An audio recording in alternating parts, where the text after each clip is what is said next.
After studying this module, you shall be able to understand different meanings of development, understand the principles that guide the study of development, understand important concepts and key issues within the contemporary study of human development. Introduction.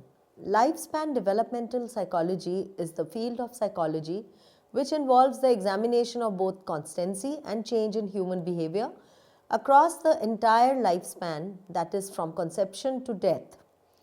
Developmental change may occur as a result of genetically controlled processes known as maturation or as a result of environmental factors and learning, but most commonly involves an interaction between the two. It may also occur as a result of human nature and their ability to learn from the environment. Developmental psychologists are concerned with diverse issues ranging from the growth of motor skills in the infant to the gains and losses observed in the intellectual functioning of the elderly. The goal of study in developmental psychology is to further our knowledge about how development evolves over the entire lifespan, developing a knowledge of the general principles of development and the differences and similarities in development across individuals. Defining development.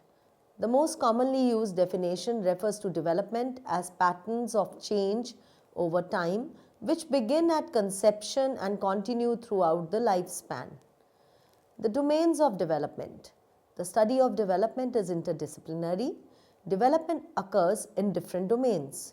Physical development, changes in body size, proportions, appearances, and the functioning of various body systems, brain development, perceptual and motor capacities, and physical health.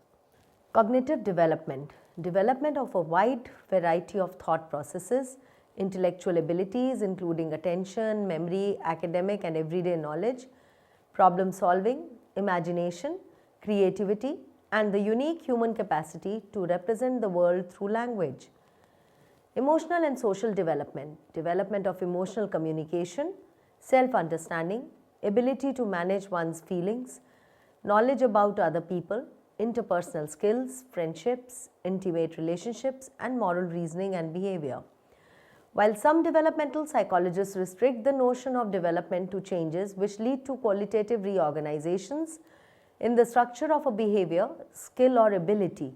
For example, Werner argued that development refers only to changes which increase the organization of functioning within a domain. Werner believed that development consisted of two processes, integration and differentiation. Integration refers to the idea that development consists of the integration of more basic, previously acquired behaviors into new, higher level structures. Differentiation refers to the idea that development also involves the progressive ability to make more distinctions among things, for example, learning to adjust one's grasp to pick up small objects, which requires the use of fingers and fine motor control, versus larger objects which only require closing the hand around the object and less fine motor control. However, this view is by no means the only viewpoint.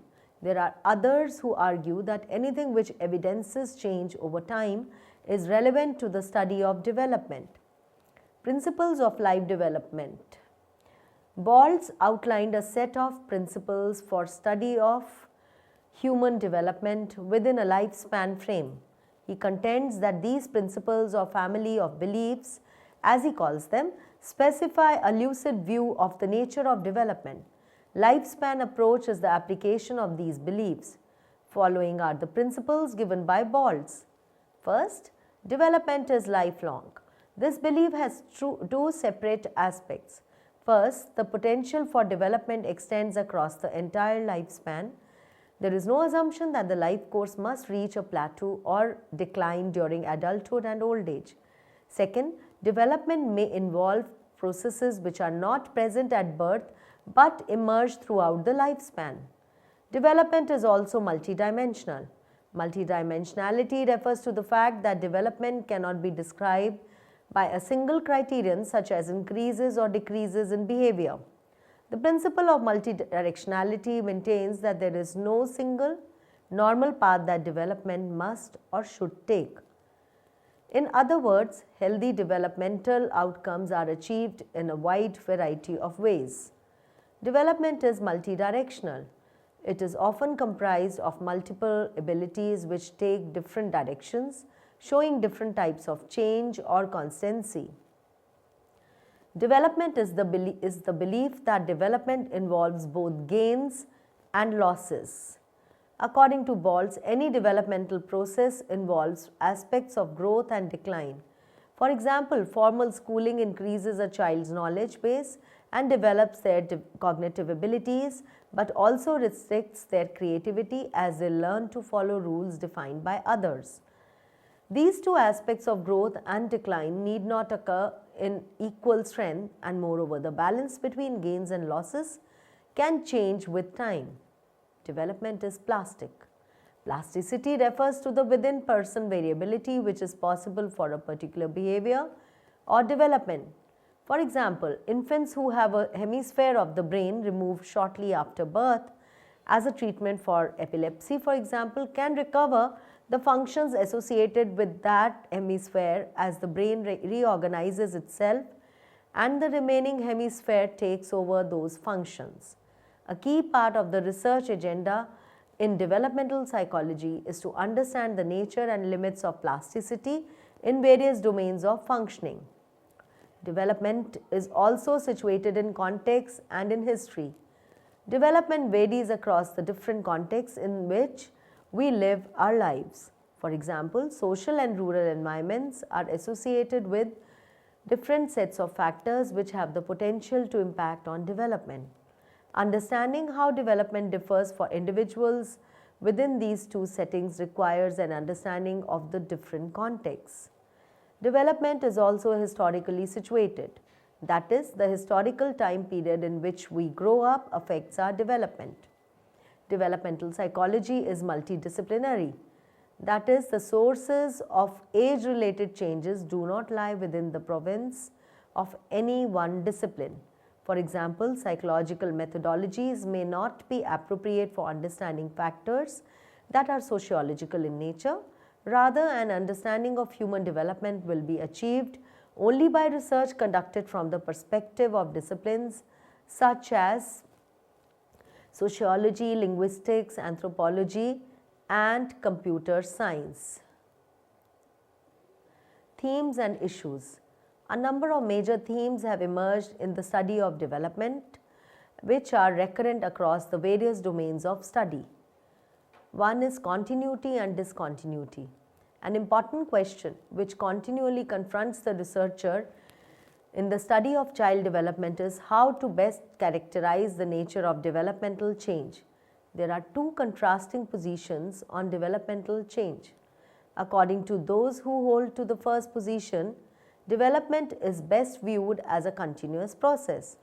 It does not involve distinct stages, but rather there is a gradual accumulation of a behavior, skill, or knowledge.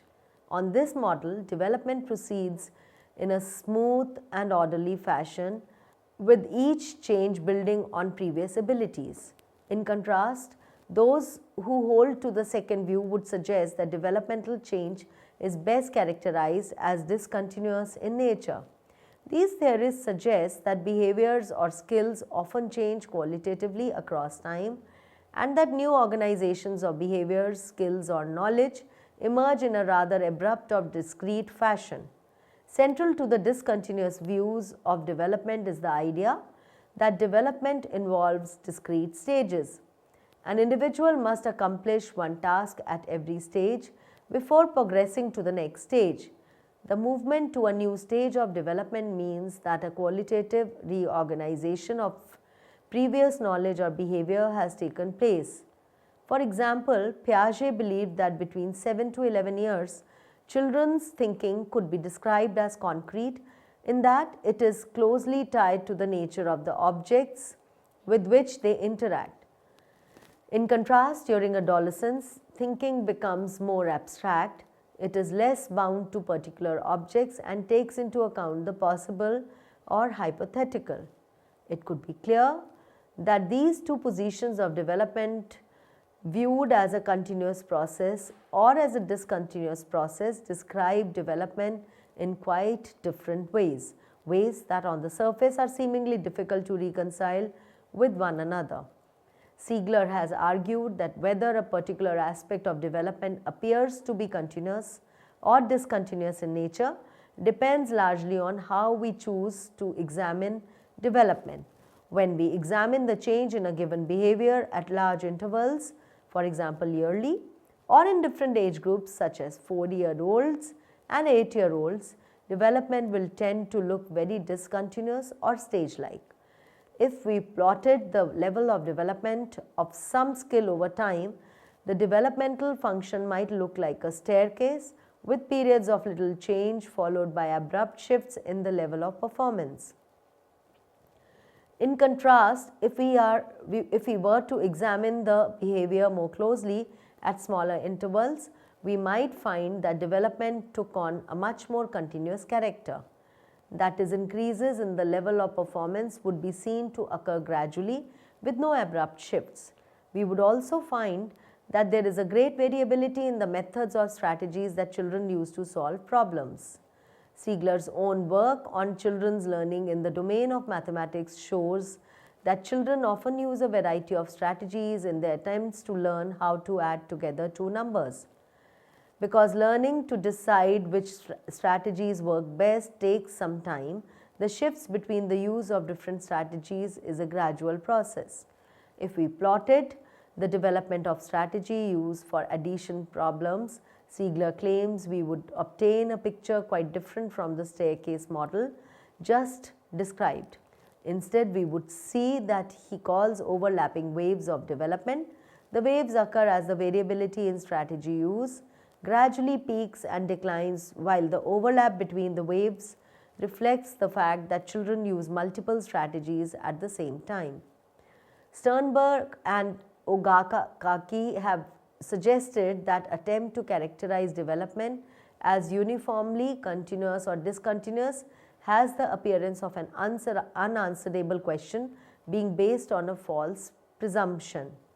Stability and change. Another issue which is of importance to developmental psychologists is the issue of stability versus change. Studies of children have often revealed impressive stability over time in aspects of development such as the attachment bond to their parents or in personality. Of course, there is evidence which suggests a contrary view that change is both possible and indeed is likely under the appropriate conditions. For example, research on children's temperament raises the possibility that our inherited predispositions to react emotionally in certain ways can be altered by our environment, particularly by the attitudes and behaviors of their caregivers. An important aspect of the debate on stability versus change has to do with the degree to which early experiences play a formative role in our later development. Freud was one of the first psychologists to emphasize the critical nature of our early experiences for our later development. In Freud's view, how we resolve sexual and aggressive urges is strongly tied to the nature of our personality as adults. Similarly, Erik Erikson believed that how we dealt with key issues such as development of a warm, caring relationship with our parents or the ability to think and act autonomously were important determinants of later developments. These early theories of human development as well as a great deal of later research suggest that there is a highly stable quality to our development and that early experience is crucial to this stability. In contrast to this position, researchers who have focused on adult development, such as Baltz, have emphasized that we are malleable throughout the lifespan and that later experiences are very important to whether development shows stability or plasticity. Baltz has argued that too little attention has been focused on the aspects of development and that support change and has proposed a methodology for the study of behavior across the lifespan which tests the potential for change in behavior. Nature versus nurture debate. Of all the issues which have aroused debate within the study of child development and developmental psychology, The nature versus nurture issue, which concerns the relative degree to which heredity and learning affect functioning, has generated the most controversy by far. This may be due to the fact that, unlike the other debates we have discussed, the nature versus nurture questions focus on the question of the best explanation for how development takes place. The issue is usually posed as a debate between two positions regarding the relative roles of biological and environmental factors in development. Nature refers to the position that our genetic inheritance through the process of heredity is the primary influence on development. In contrast, nurture refers to the position that the environment is primarily responsible for development. In developmental psychology's past, extreme positions have been taken on the nature-nurture debate. Gesell was a strong advocate of the position that the course of our development was largely dictated by genetic factors. Our genetic heritage specifies the set of biological processes which determine the patterns of growth that we observe, which Gesell referred to as maturation. Simply put, maturation is the sequence of growth which is specified and controlled by our genes. Gesell used studies of identical twins to study how experience and maturation lead to development. His studies compared twins given special experience learning a particular skill to the other twins who was given no such experience. Gesell's findings consistently showed that the acquisition of the behaviors was relatively unaffected by the special training. That is, the untrained twin tended to acquire the behavior as quickly as the trained twin. In contrast to Gesell's maturationist position, Watson argued for the dominance of the environment on the children's development. Watson believed that the genetic factors place no limits on how environments could shape the course of children's development. Watson was famous for his boast that, given the ability to manipulate the environment to his own standards, he could shape the development of any child. Give me a dozen healthy infants, well-formed, and my own specified world to bring them up in, and I'll guarantee to take anyone at random and train him to become any type of specialist I might select, that is, doctor, lawyer, artist, merchant chief, and yes, even beggar man and thief, regardless of his talents, penchants, tendencies, abilities, vocations, and race of his ancestors. While Watson was never able to make good on his boast, he did show how environmental experiences played a role in shaping children's behavior through the processes of classical conditioning, a type of learning in which a stimulus can come to evoke a response after the repeated pairing of the two stimuli. The positions held by Gesell and Watson regarding the relative roles of maturation and environment on development are essentially extremist positions which are no longer supported in light of current research on child development. Today, most developmental psychologists recognize that nature and nurture both play an important role in development. Rather than discussing nature versus nurture, we commonly talk about the interaction between nature and nurture. However, it is argued by Elmans et al. That future research needs to specify exactly how nature and nurture interact to produce development if any interactionist position is to be anything other than lip service to the debate. One way we can approach the interaction between nature and nurture is through an examination of the extent to which our biological programming can be altered by environmental influences. The biologist Waddington used the term canalization to refer to this phenomena. In other words, in the genetic influence on a particular development, robust across varied environments, or does it show susceptibility to change? Highly canalized behaviors are relatively unaltered by changes in environment. Our biology is continuously influenced by our environment, our behavior, and our activity. At the same time, our experience of our environment is continuously influenced by our biological inheritance. Trying to divide the causes of behavior into parts assignable to nature and parts assignable to nurture is futile. Nature and nurture are engaged in a continuous and reciprocal interaction. The attempt to separate their influences, as has been done in the past, leads to an oversimplified and incomplete picture of human development. So, we summarize it as follows. Developmental psychology is the scientific study of changes that occur in human beings over the course of their life. The field includes development over lifespan, from infancy to adolescence, adult development, and aging. Secondly, this field examines change across a broad range of topics, including motor skills and other psychophysiological processes, cognitive development involving areas such as problem solving, moral understanding, and conceptual understanding, language acquisition, social, personality, and emotional development, and self-concept and identity formation.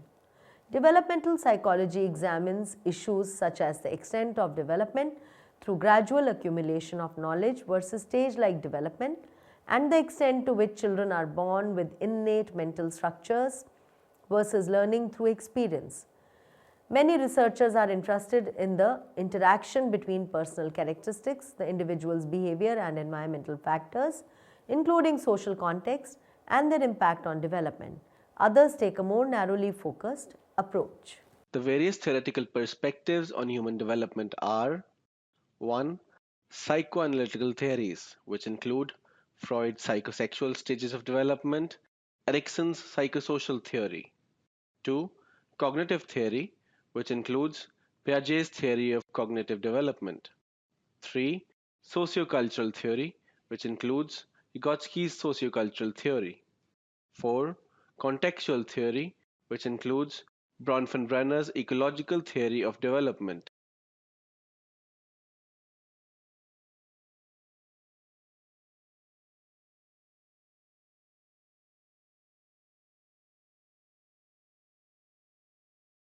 Freud believed that there are three main structures of personality, that is, id, ego, and superego. The id consists of impulses, emotions, and desires. Its demands are impractical, and it demands instant gratification of its desires. To keep the id into check, ego develops. Ego is practical aspect of the personality and mediates between the desires of id and the reality. Superego is the final structure of the personality, and it is the bearer of the sense of duty and responsibility.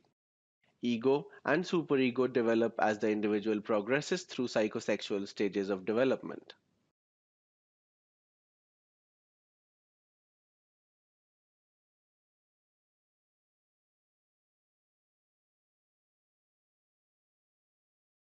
Freud's five psychosexual stages of development are: Stage 1 is oral, birth to 2 years.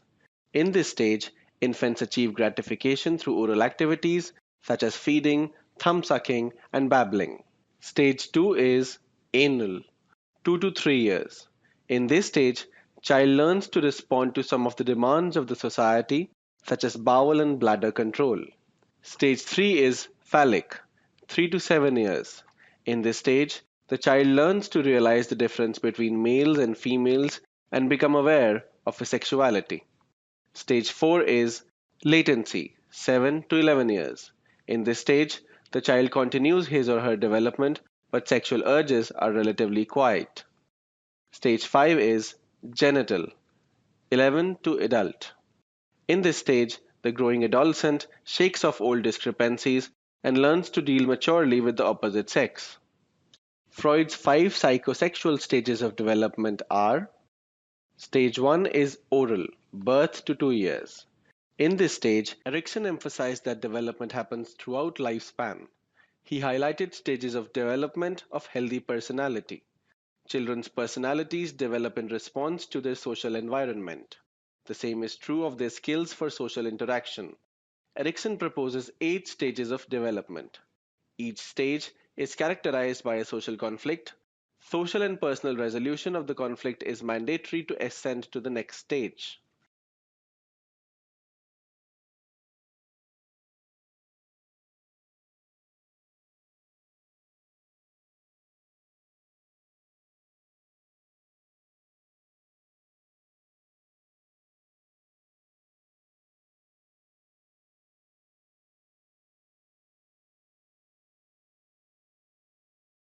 Context plays an integral role in the lifespan of an individual's development. The role of context can be understood in the stages as follows. Stage 1: Trust versus mistrust. During the first 18 months of life, trust develops. Depending upon their interaction with the external environment, infant either learns to trust or mistrust the environment. Stage 2: Autonomy versus shame and doubt. Between 18 months and 3 years of age, the toddler gains self-control and starts to become self-sufficient by using new motor and mental skills. A supportive environment for performing routine activities like toileting, dressing, and eating results in autonomy, whereas overprotection or lack of adequate activities results in self-doubt and shame. Stage 3: Initiative versus guilt. Between 3 and 5 years of age, the child has developed several skills and is ready to learn to deal with the environment constructively. It discovers how the world works and realizes its capacity to have an effect on the world, whereas discouragement and criticism at this stage develops a sense of incompetence in the child. Stage 4: Industry versus inferiority. This stage between 6 and 12 years of age is characterized by a major crisis.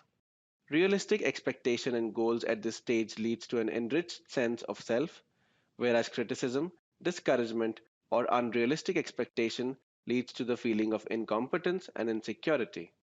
Stage 5: Identity versus role confusion. This stage of early adolescence is characterized by rapid body growth and sexual maturation.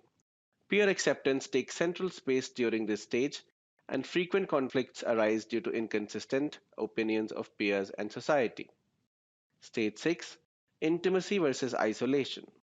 This stage of late adolescence, according to Erikson, is crucial because the individual accepts himself or herself and goes on to accept others by fusing his or her personality with others. Stage 7: Generativity versus self absorption. At this stage of adulthood, an individual focuses on providing the wisdom, virtues, joys, and skills accumulated to the next generation and shows more interest in the next generation than his own problems. Failure leads to inability to accept one's declining mental and physical state as middle age approaches. Stage 8: Integrity versus despair. Stage ranging from mature adult and old age. And most important event at this stage is coming to accept one's whole life. Accepting responsibility for your life and being able to undo the past and achieve satisfaction with self is essential. The inability to do this results in a feeling of despair. Piaget highlighted that cognitive development occurs through three interrelated processes of organization, adaptation, and equilibration. 1. Organization refers to the integration of knowledge to make sense of the environment. 2. Adaptation refers to the adjustment to new information about the environment through complementary processes of assimilation and accommodation. Assimilation refers to the incorporation of new information into an existing cognitive structure. Accommodation refers to the change in existing cognitive structure to include new information. 3. Equilibration refers to the tendency to strive for equilibrium among and within the existing cognitive element and the outside world.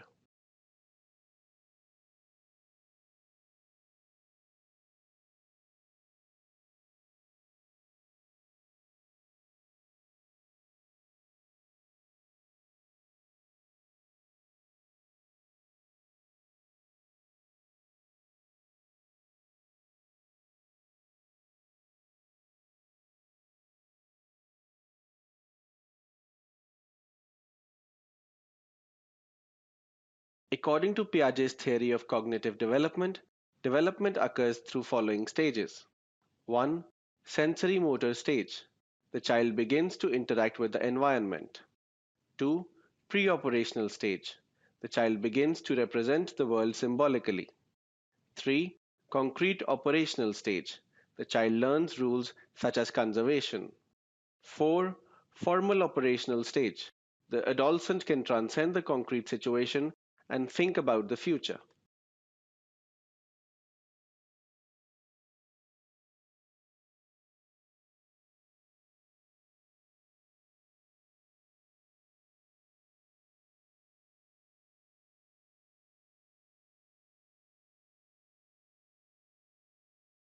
Like Piaget, Vygotsky also believed that children learn through experience. Social and cultural interaction with parents, peers, and others help children learn customs, values, beliefs, and language of their culture. Vygotsky introduced the concept of private speech or self talk. He believed that language plays a very important role in cognitive development. After developing language, children engage in self talk to help them guide their activity and develop thinking. Initially, language and thought develop independently, but they gradually merge and change over time. Adults and parents' scaffolding of child's behavior is vital to the overall development of the child.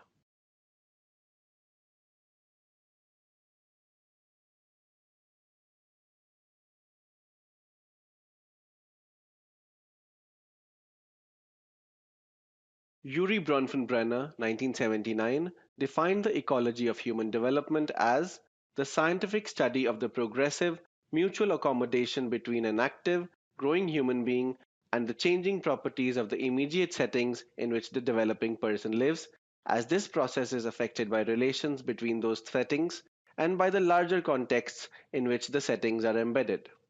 Bronfenbrenner emphasized the role of environment in human development.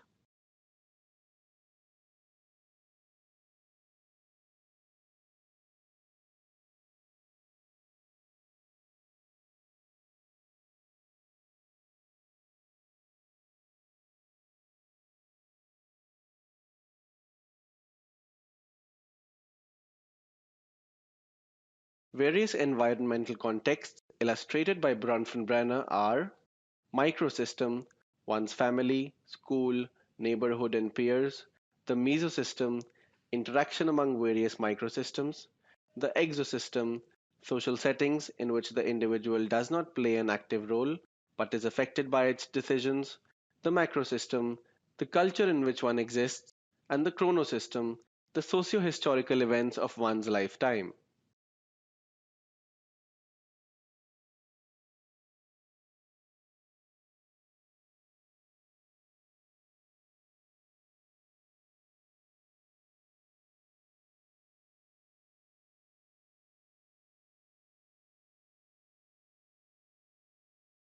Let us summarize what we have learned in this module.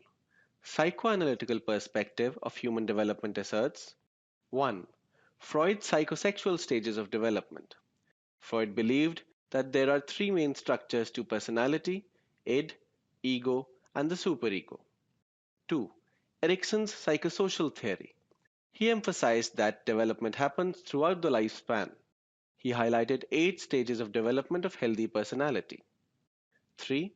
Piaget's theory of cognitive development highlighted that cognitive development occurs through three interrelated processes: organization, adaptation, and equilibration. 4.